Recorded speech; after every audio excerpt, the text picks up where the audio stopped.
Brandon Sear he's a guy that he's taken his guiding to a professionalism that is a pretty high standard. He's a really fun guy to fish with.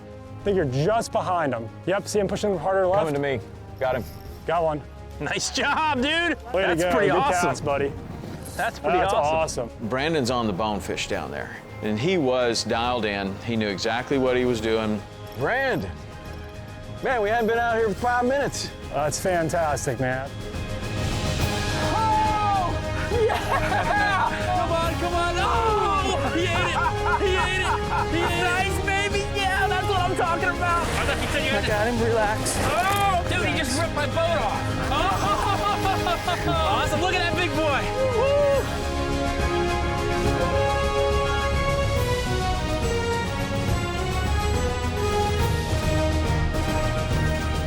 The Hawks Cay Saltwater Experience, presented by Yellowfin, with Captain Tom Rowland and Captain Rich Tudor.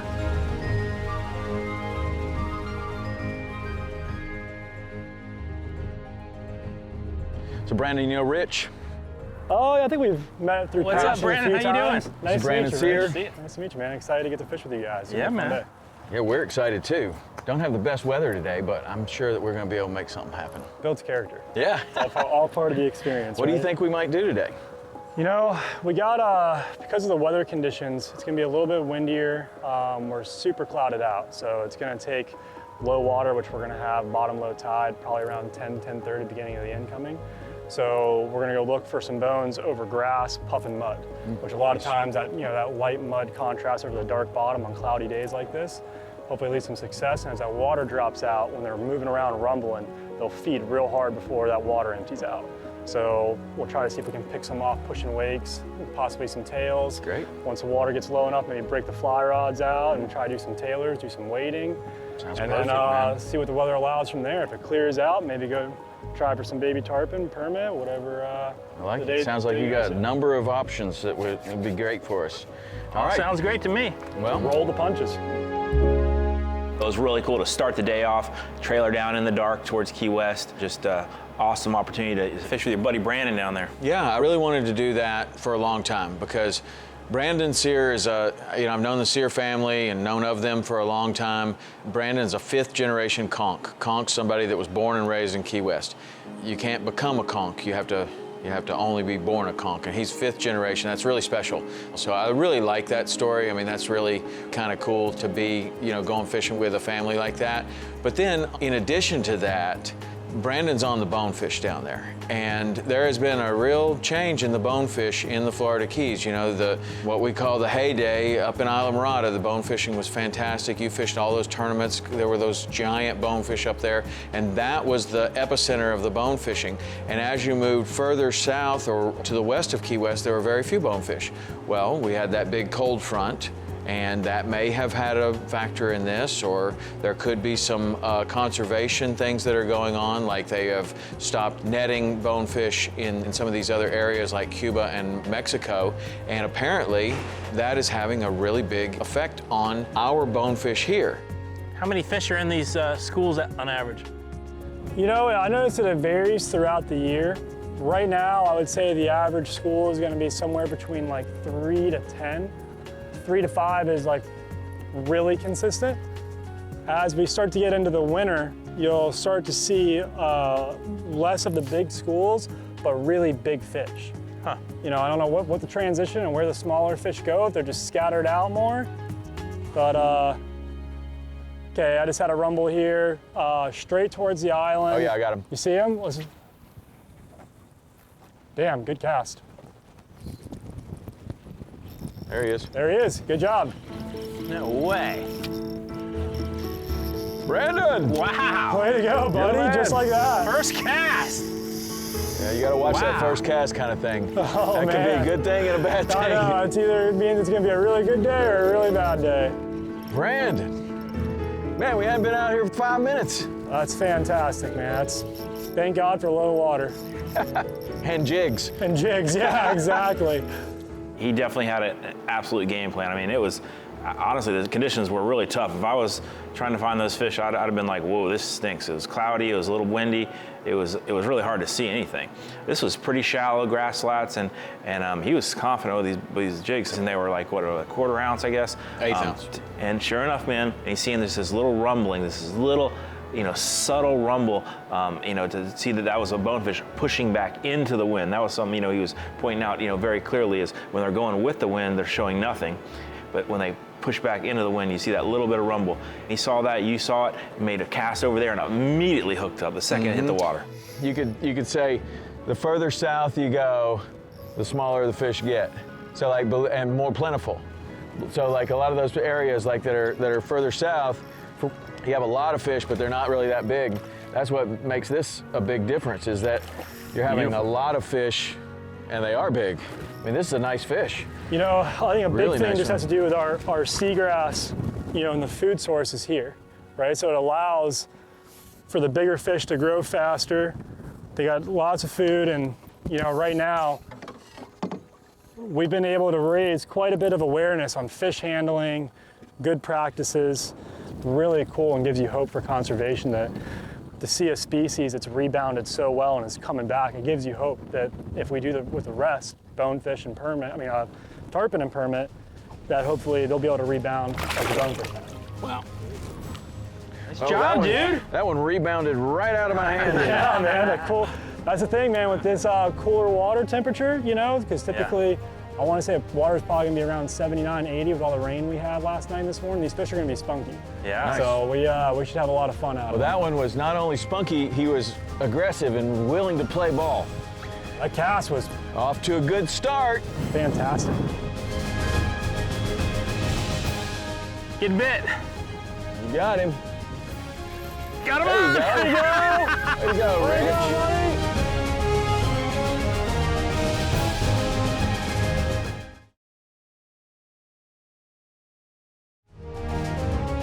The Hawks K Saltwater Experience, presented by Yellowfin, is brought to you by Hawks K. Find what lures you. LOWRANCE, America's #1 fish finder. Waypoint, the destination for outdoor entertainment.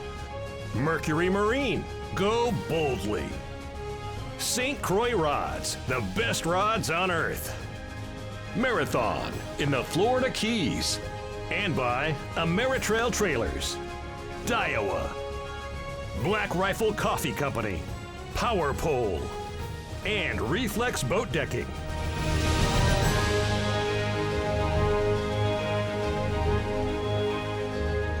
I had known Brandon for a while. We'd done a podcast with him, and I really liked his story because he's just all about it, man. You can just see, there's certain people, we fished with a number of them, a lot of them are our friends. When you're talking to them, you just know their brain is never off of what's the tide doing, what's the wind doing. As the wind shifts 5 degrees this way and the temperature drops 10 degrees, where do those fish go? And what do they do? And how can I learn more? He's a guy that he's taken his guiding to a professionalism that is a pretty high standard, in my opinion. And he's a really fun guy to fish with. Okay, here it is, right here, 9 o'clock. See him going right to got him. left? Perfect. Jig it.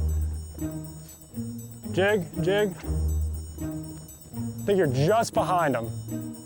Yep, see him pushing harder left? Coming to me. Got him. Got one. Nice Rich, if job, you go dude. left of him. Oh, there they go. Nice job. Way to That's go. pretty Good awesome. cast, buddy. That's pretty That's awesome. You guys are making it count in some tough conditions, man. These bonefish Yes. here are very friendly. I like these. Oh my gosh. So all the years guiding in Colorado when we used to have these conditions, these fish would not respond so quietly to a jig. No. These are happy fish. When we're sight fishing, when we're gonna go bone fishing, typically you want high light so you can see the fish in the water. Well, as the morning kind of progressed, it's a beautiful morning with a beautiful sunrise and everything.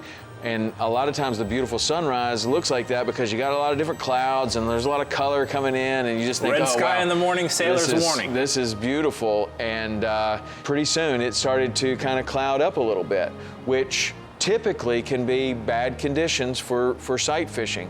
But because the tide was low, and because the bonefish will actually stick their tails up out of the water, they'll get so shallow that dorsals are coming out of the water, or they'll push a little bit and push a little wake, they're actually giving us something to see. Now, had the water been a little bit deeper, we'd have been out of luck. Bigger fish always do weird stuff at the boat, just like that. Yeah, they do. Look at that, Brandon, Yeah, man. Great fish, buddy. Dude, Here, I'll hold the boat. You grab that These fish and show me are- the difference there. these are amazingly healthy fish. Now you were talking about you were talking about the two different types of species of bonefish. Are these the blue-tailed These are gonna ones? be the blue tail with a longer nose. Land this fish like you do. So, first thing you want to do when you get a bonefish, spin them upside down. Same thing that the sharks have, the catatonic immobility. So this keeps them nice and calm so you can handle the fish. If you look here at the tail, see how that's real pretty blue? Mm-hmm. You know, and that's basically the different distinction. And even on the head of the fish, see how his snout is real long. And even on the pec fins, you get that real neon blue here. Yeah. That other subspecies, right around here at the base, you'll see the gold. And it'll be a short stub nose. And you know, a big thing when you see them grabbing bonefish, they squeeze them as hard as they can. And the bone, they're super slippery. I mean, you gotta think, if I was to come up to you and I was to grab your arm like this, you don't feel very threatened. If I can't pretty much squeeze you as hard as I can, they're gonna freak out. So, you know, alongside the boat, just gently put your hand underneath the side of them, just kind of caress them. You know, a little love story. But yeah, man, that's a great Well, fish. you have soft hands anyway. I I wouldn't really feel that threatened. Fair enough, fair enough. It is Key West. Come here, buddy. Gosh, look at the coloration. Black Tiger spots. stripes on them. Yeah, amazing. Thanks, friend. Way to go, Brandon. You're nice. Thank you you what, guys. I man. appreciate it. That's fun stuff. I tell you what, when spin fishing, you catch them, don't you? Yeah, it really helps. That's impressive, man. That is Good job, buddy. impressive. Thank you. That's user-friendly, man. Let's see if we can get some more, boys. Sweet. Get them.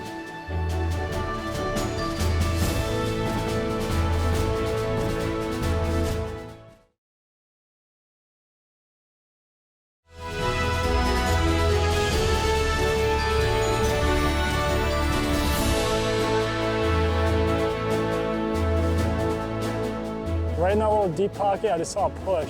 Oh, up there, yeah. Well, oh, that's a shark bonnet way up there, but I think they're still somewhere right now. maybe up there right here. he goes. Took off hard to the right. Brandon, he had another spot he wanted to take us to, which I thought was really cool for the beginning of the rising tide.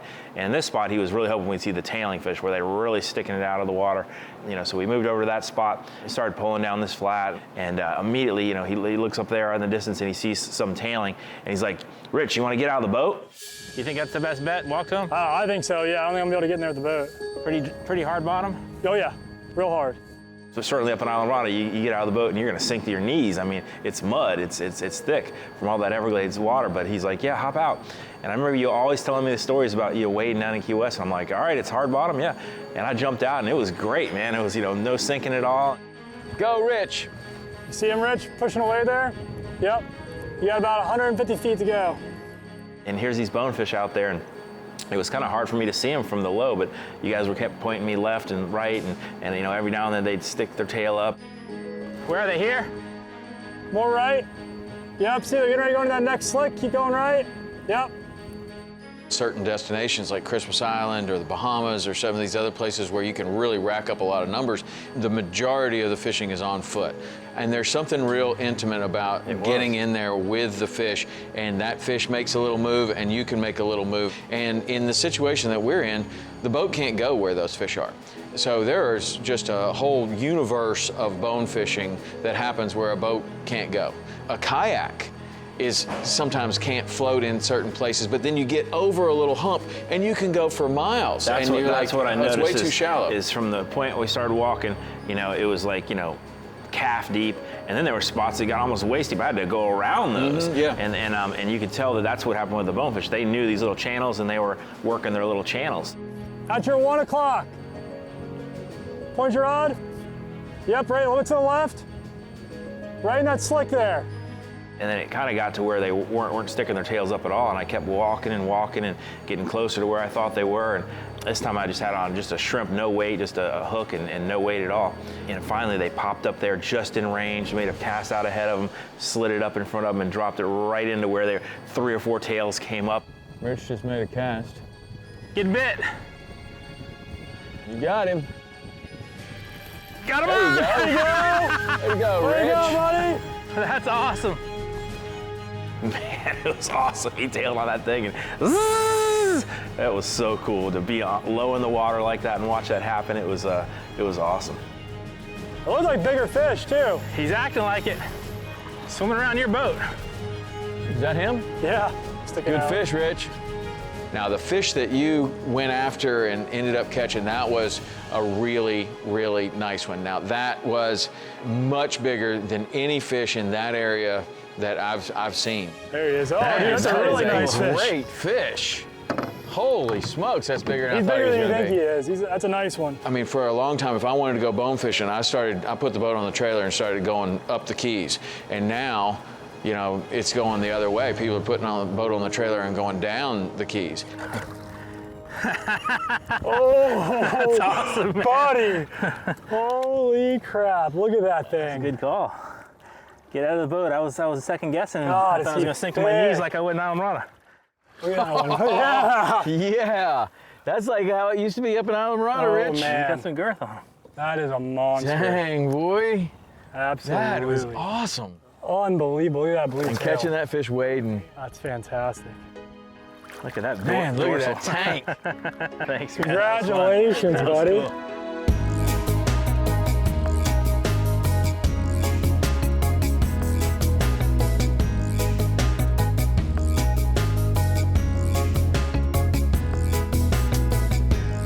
Now, a trailer is really, really important to us here in the Florida Keys because we use it not only to transport the boat to and from different boat ramps, but we also use it to store the boat most of the time when it's sitting not being used out of the water.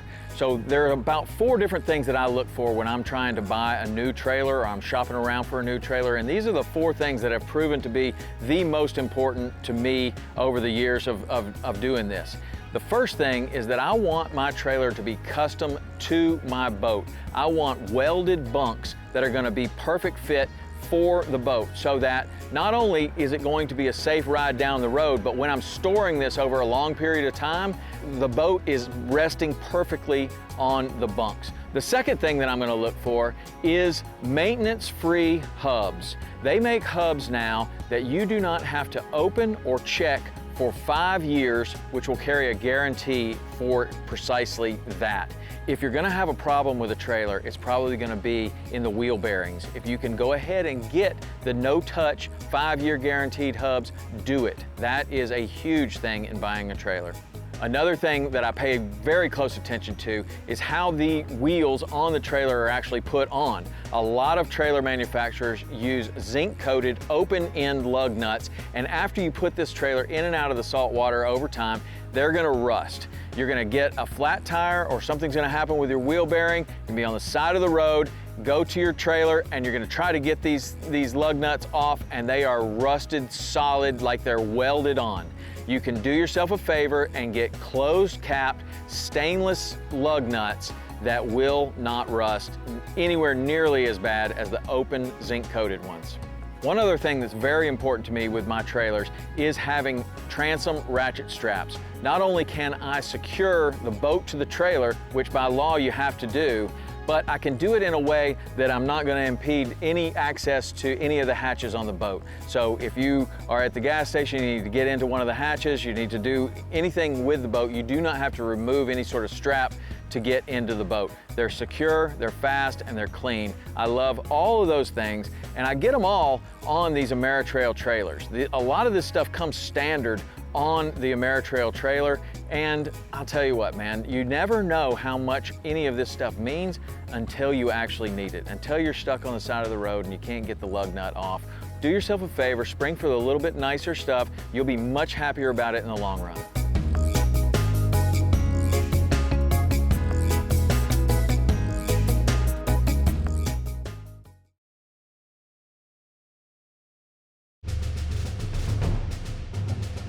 The Hawks K Saltwater Experience, presented by Yellowfin, is brought to you by Yellowfin, live deeper.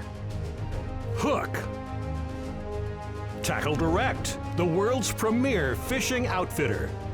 YETI, built for the wild. Key Largo in the Florida Keys. And by Golden Boat Lifts, Power Pole Move, Nikon, and Lithium Pros. Did you know you can get every episode of Saltwater Experience completely free on Waypoint TV? Go to waypointtv.com and find out how you can download the app or find it on any smart TV. And if that's not enough, you can find the Tom Rowland podcast on Apple, Spotify, or anywhere you find podcasts. And we'd love to have you as a follower on Instagram, Facebook, and YouTube.